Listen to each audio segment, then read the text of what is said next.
so delighted to be back on our Wednesday for our raw and real conversations. I'm with Jody, and I'm gonna let you say it, Bruns. Jody Burns. Did I do it? Bruns, yep. Yay! Yeah. We were connected, I think, just because of, our LinkedIn connections or whatever, but I'm so grateful I found you because I love what you're doing. I mean, there's such a hole when people are in a messy part of change, when a relationship ends, and some of them are more toxic than others. And, I would love for you just to open, tell a little bit about what you do, and then we'll just jump into, if you can maybe narrow it down to one change that you feel you want to talk about. Absolutely. So, as I was telling you earlier, I've been in the mortgage and finance industry for 35 plus years. And it was through my own divorce where I really noticed the disconnect, the misinformation, and the hurt, and everything, the finances surrounding the home Right. and the mortgage. And I was very thankful I knew what I knew already as a mortgage professional. Right. But I also really learned what I didn't know. And I started studying family law. I started studying financial and tax codes, real estate law, and how it really tied to the house and other real estate in a divorce.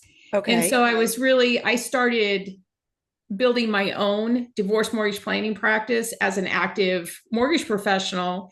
And I was super excited when I got remarried, moved back to Illinois, and I was working with some attorneys downtown Chicago. And they're the ones that said that they really appreciated my educational approach and suggested that I write a certification program to train other mortgage professionals how to take that same educational approach. So that's kind of where my journey began. As I told you, I like to say that I turned my own personal pain into my passion of helping others navigate, that divorce is hard, Yes. but it's even harder when the emotions are tied to the house and there are children involved and then there's finances and it's one of the biggest assets you have.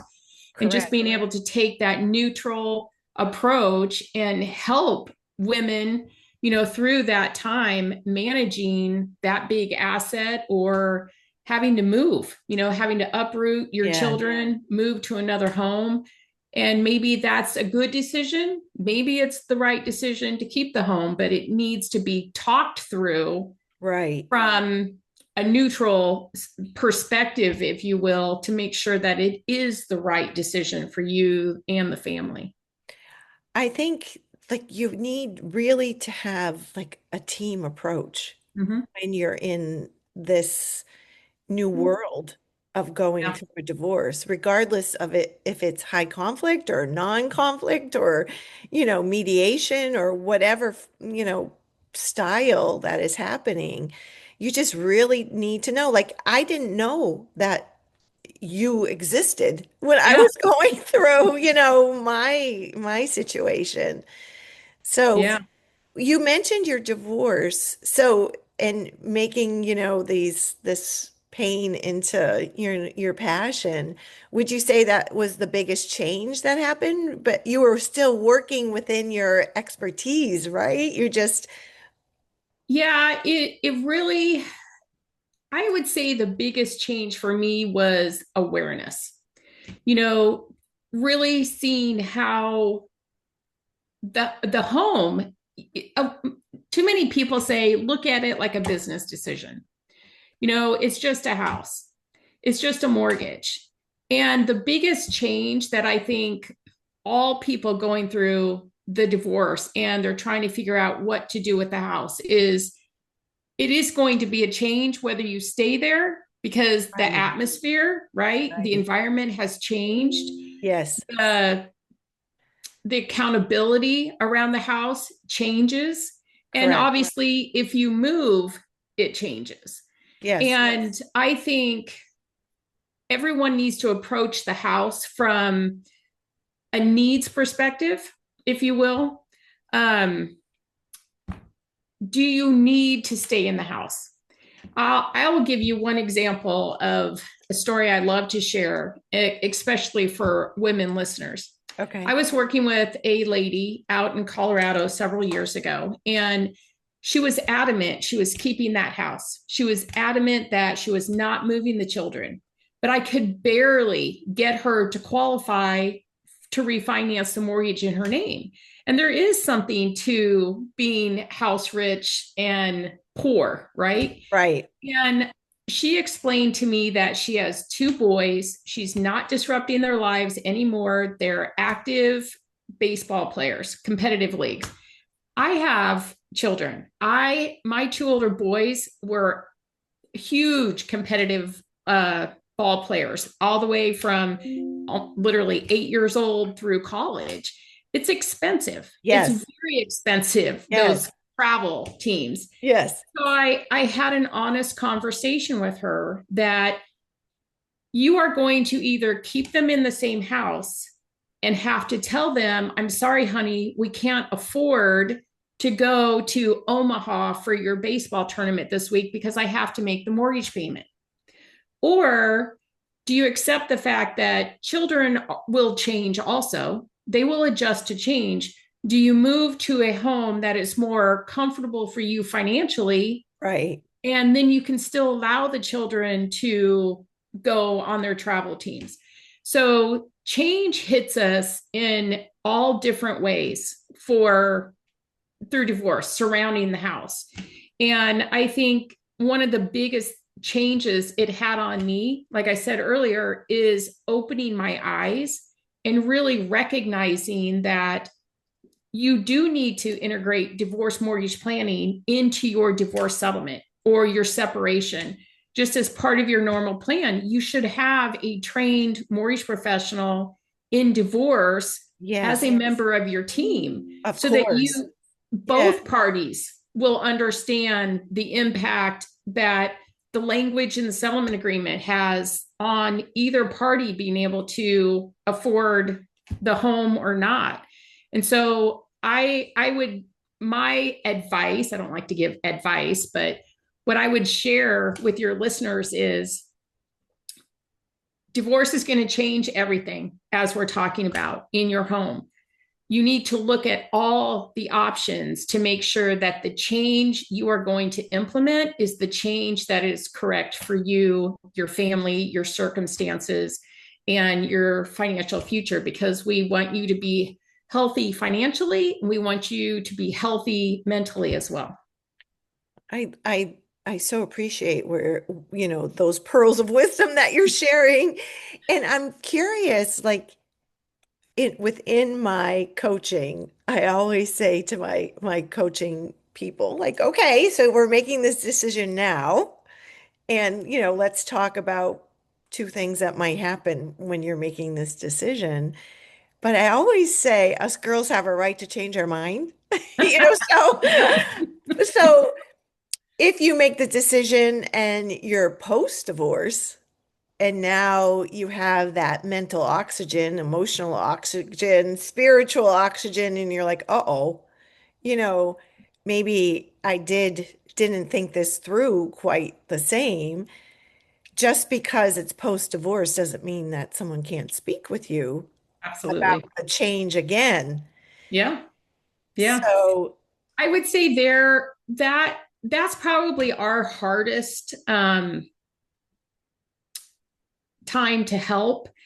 And if we're not involved early on, also, because like I was alluding to, sorry, I'm going hoarse. If you do not have divorce mortgage planning as part of your settlement agreement, yes, and you just go with the flow that, the wife is keeping the house and she will refinance if needed or sell the house, whatever. If it's not structured correctly and post divorce, she then wants to sell the home and buy a new one, she may not be able to qualify for that new mortgage, depending on how the settlement was set up.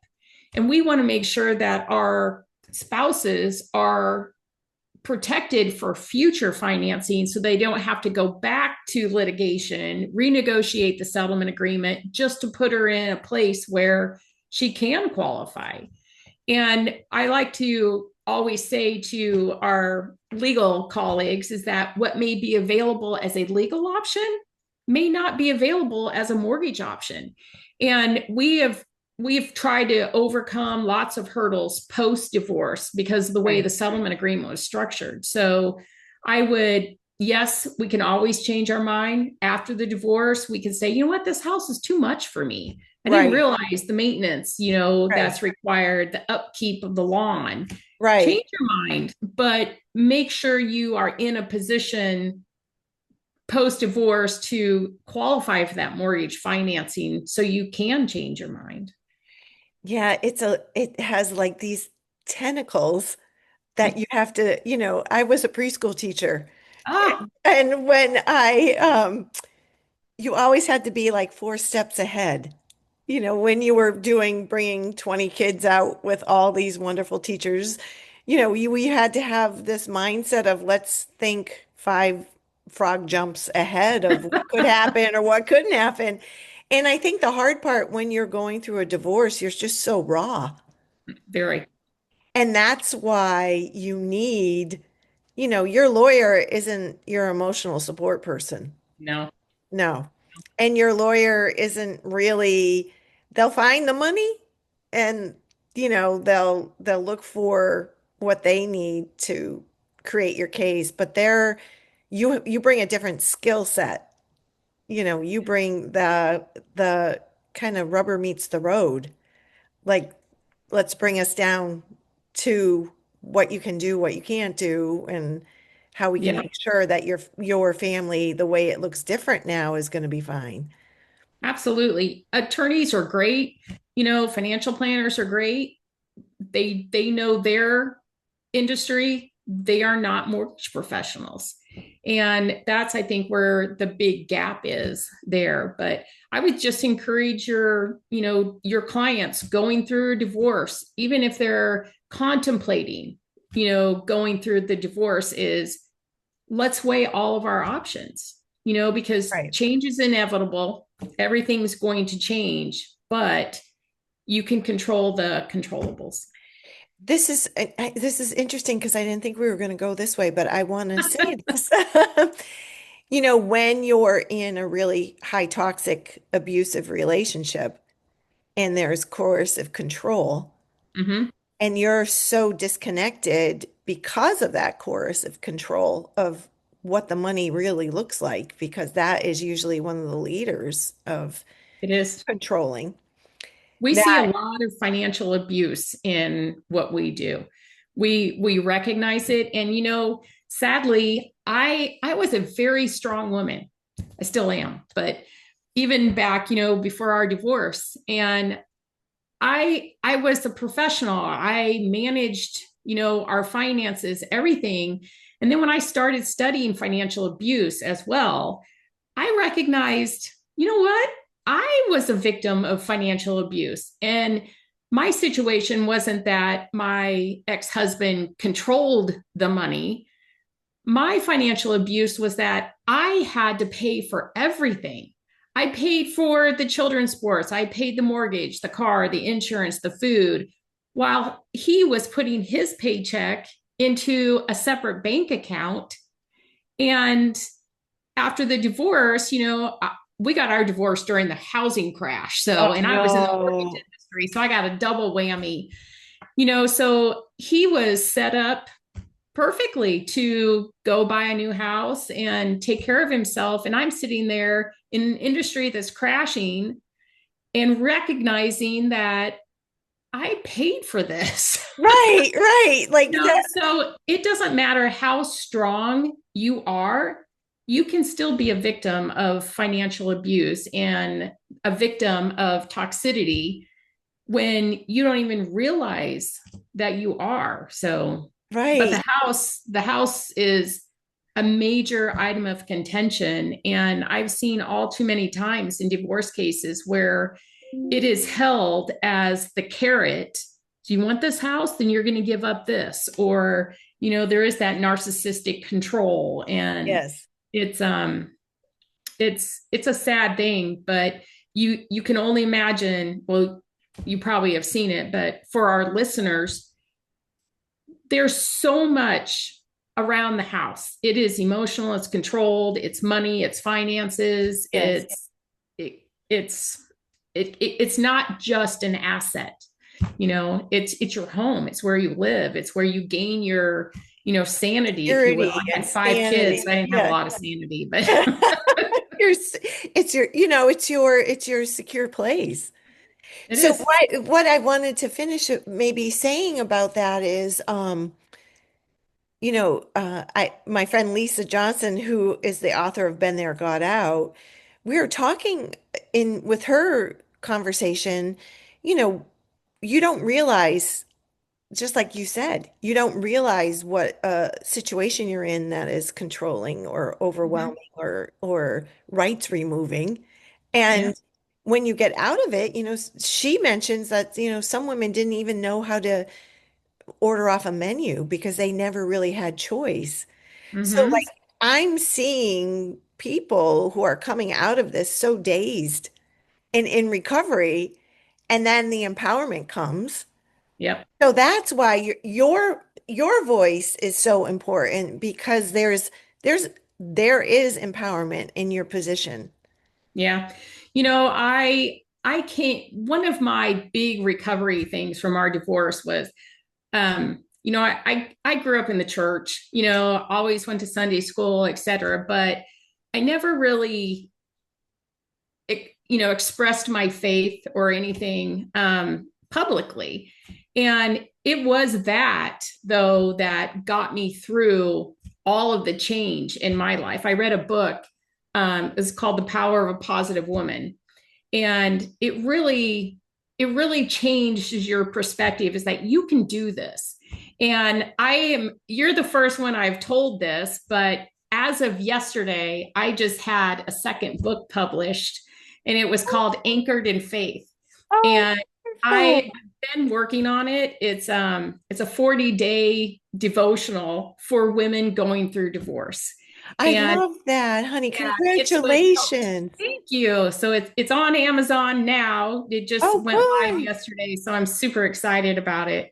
But it helped me get through change, and not only the mortgage side, helping Right. divorcing spouses with the house, but it was my way of sharing, my personal journey and helping others go through that same journey, using your faith, depending on, I understand we have different levels of faith out there, but Right. that was something that it's new to me, being able to share that side of me publicly. But that was another change, for me going through a divorce, was to recognize that, where my strength comes from and how I can use that strength to power forward. So I'm I, excited to be able to share that with other I'm women. so honored that you share that with us Yeah. because I'm considered maybe woo-wooey because I lean so hard into my faith, Yeah. not necessarily church, not necessarily, but the power within and the connection to the divine. Yep.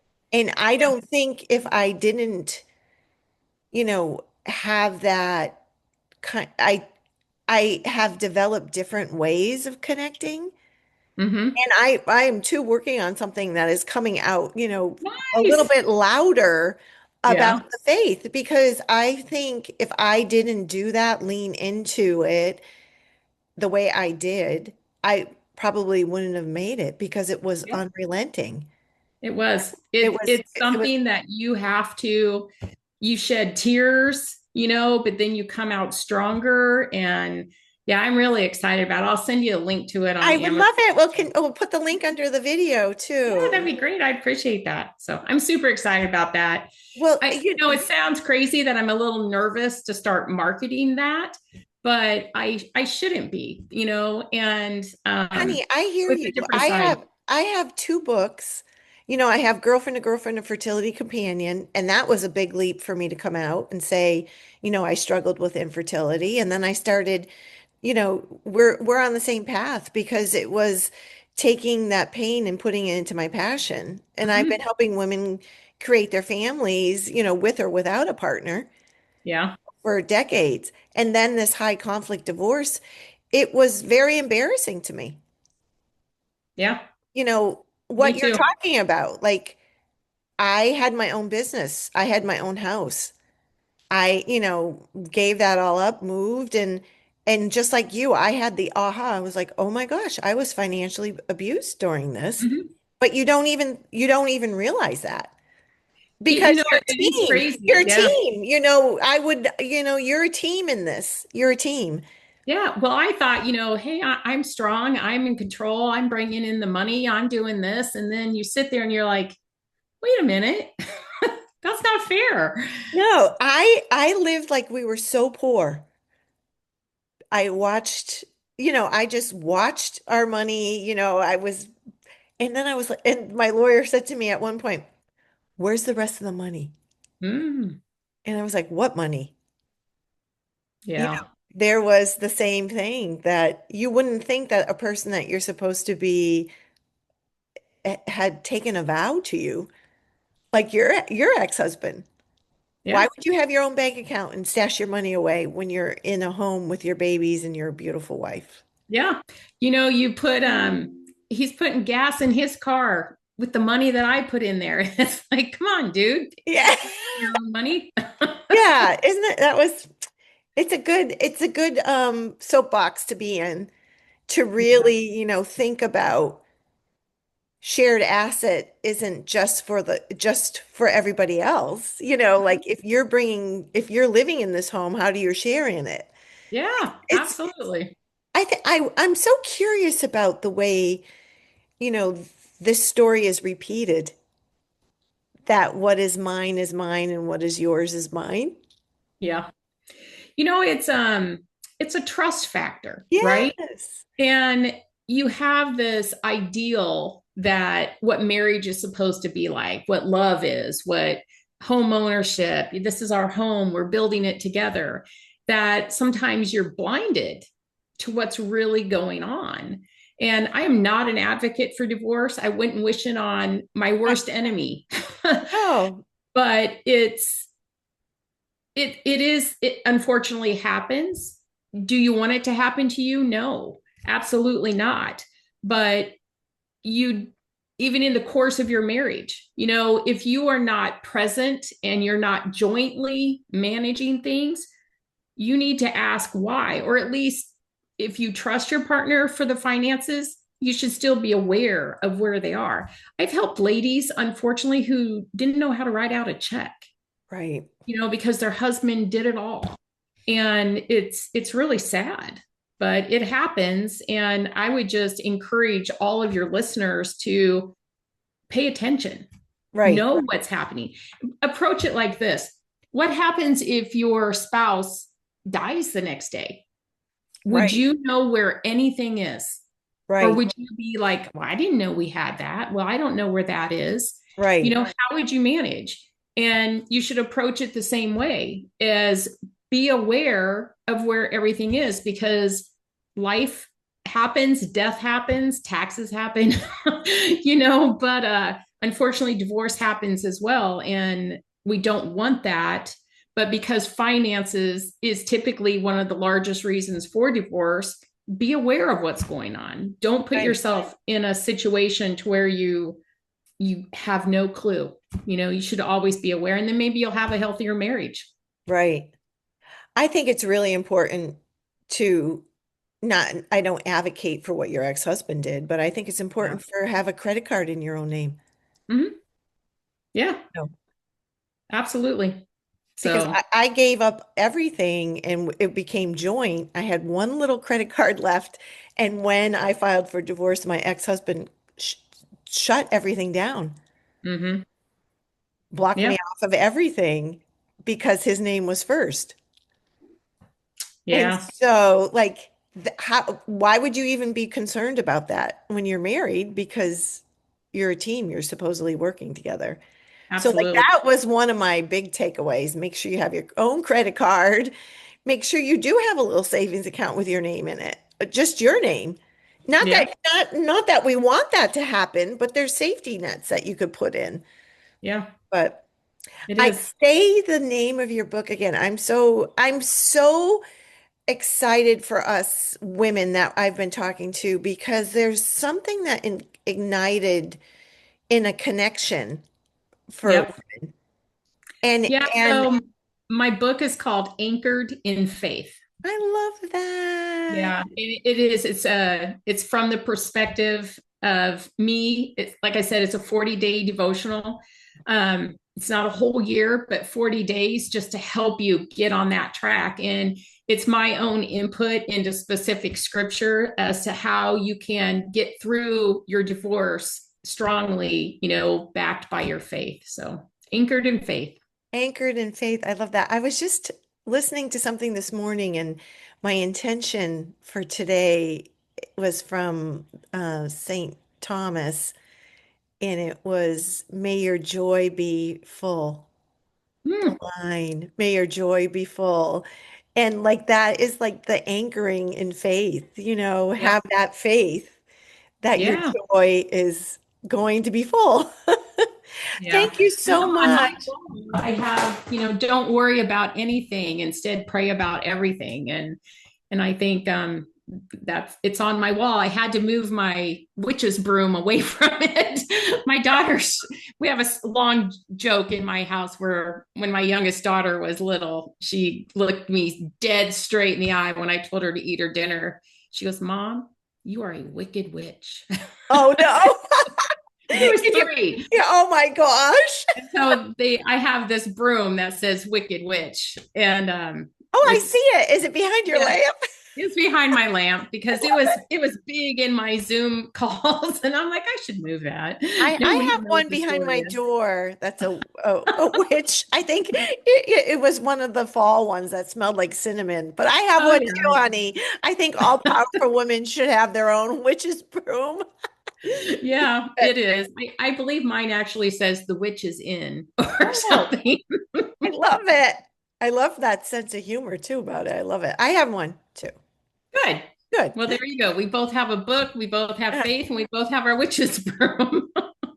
The trip, what else do we need?